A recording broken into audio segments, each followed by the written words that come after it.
Marco, unboxing Marco. Authentic po yan, authentic. Toei Animation, tsaka Bandai. Pag bibili kayo ng DXF figures ng One Piece, ito lang tandaan ninyo. Logo ng Bandai, dapat may Toei Animation. Pag wala ito, hindi yan authentic.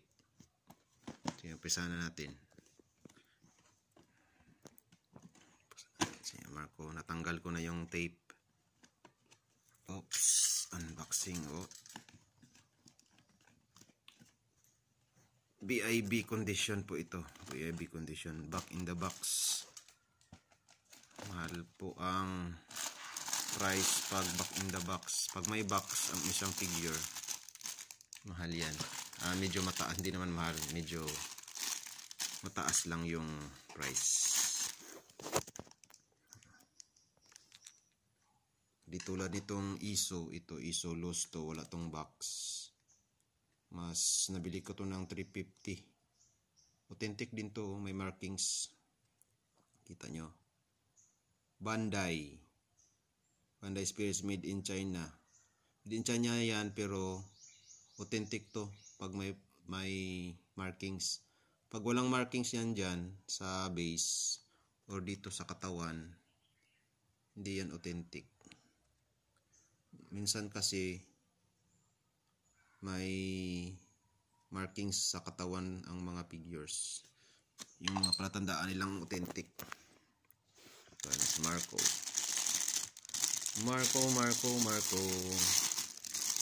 Ano tong volume? Maraming version ng Marco eh. Yung binili ko, volume 21. Kasi ito yung parang ito yung latest na version ng Marco DXF. Yung papunta sila ng Wano at nanggagamot si Marco. Gagamot si Marco. Ayun, dala-dala niya yung healing flame. May healing flame. May healing flame siya. Lang. Plaster muna natin. Ano ba to?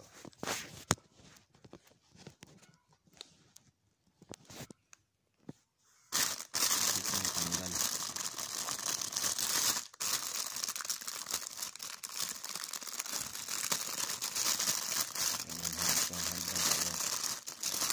Yun.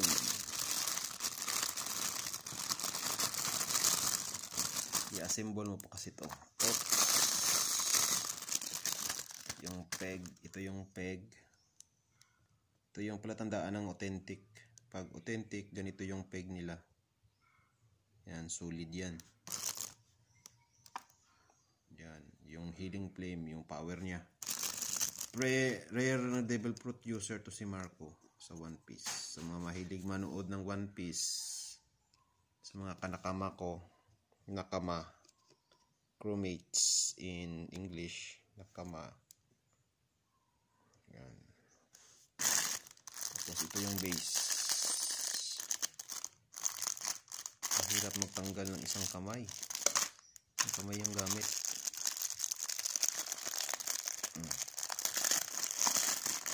Ito yung base niya.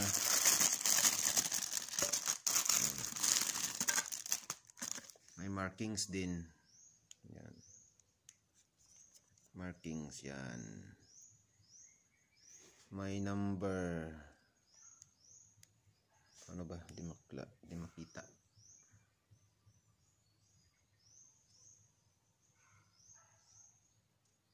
Yan, Bandai. 1 million. Ika 2 million na pala to. 1, 2, 3, 4, 5, 6, 7. Ito ika 2 million. Number 2 million. Sobra. 2,600,000 ba yun? Tapos tandaan nyo lang yung saan yung malaking peg, doon nyo itusok. Kung saan yung malaking peg, doon nyo itusok. Siyempre. Yun. Yun. Binti pa yung amoy niya. Minty. Kasi bagong labas sa box. Yun. Si Marco, lagay natin dyan si Marco. Marco, tsaka si Izu. Yan. Bago kong bili. Marco and Izu. Loss lang po yan si Izu. Marco ay BIB condition. Okay, thank you for watching. See you next time again.